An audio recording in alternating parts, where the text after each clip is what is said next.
I should like to begin by asking Mr. Friedman whether, in his view, the technical competence of Keynesian economists is now being challenged by his researchers.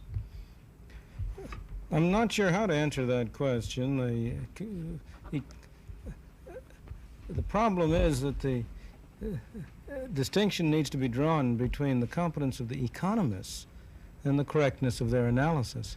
I would not want to say for a moment that those economists who regard themselves as Keynesians are in any technical sense less competent than those who regard themselves otherwise.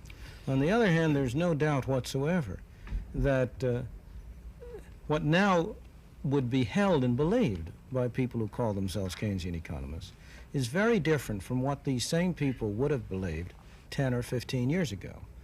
The label may stay the same, but the contents designated by that label have gradually been changing. Well, would you go so far as to say that your researchers and the researchers of other economists are such as to have rendered indefensible certain of the conclusions which were embraced almost dogmatically, say, 15 years ago? Oh, there's no doubt about that whatsoever. I don't want to take the credit for my researches, but there's no doubt about the fact that there is no economist today, or hardly an economist today, who would hold the same views that a large fraction of the economic fraternity held in 1945, 1948.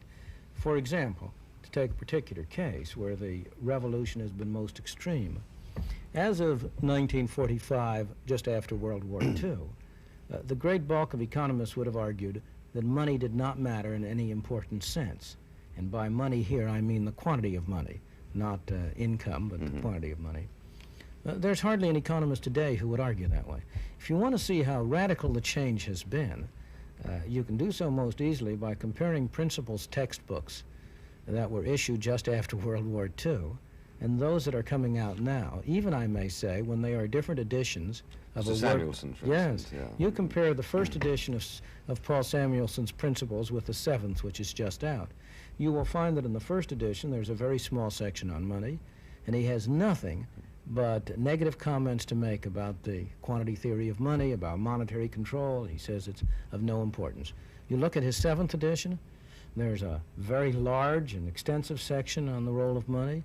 You will find that he talks about the quantity theory of money and the importance of monetary policy in a wholly different way, a much more favorable way than he did 15, 20 years ago. Well, do you think that he and others have found this experience intellectually chastening? That is to say, have they proceeded to alter their approach to economics in a direction rather more scientific than theological, which it had become towards the end of Keynes' period? Well, Keynes himself, I'm not sure I would agree with the implicit judgment about Keynes. Keynes himself was very much of a scientist. I think he was wrong on various things, but he certainly had a scientific approach. And indeed, I've always regarded it as a great tragedy that Keynes died when he did, because one of his great capacities was flexibility. Yes. He could shift as times changed. Had Keynes been alive, what is called Keynesian economics would never have been carried to the extremes. That is, had he lived beyond 1946, Keynesian economics would never have been carried to the extremes that it was carried.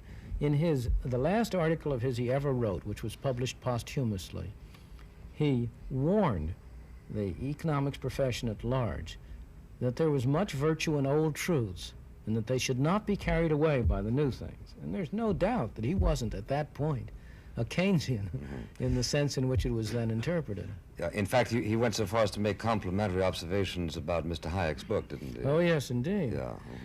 Well, Keynes was he was a great economist. We mustn't. It seems to me you must avoid denigrating the man, because some of his disciples carried some of his arguments much too far. He was a great economist. He wrote very important works before his general theory, which is the work that got him his notoriety. And I think that had he lived longer, he would have led a retreat from the extreme position he took there.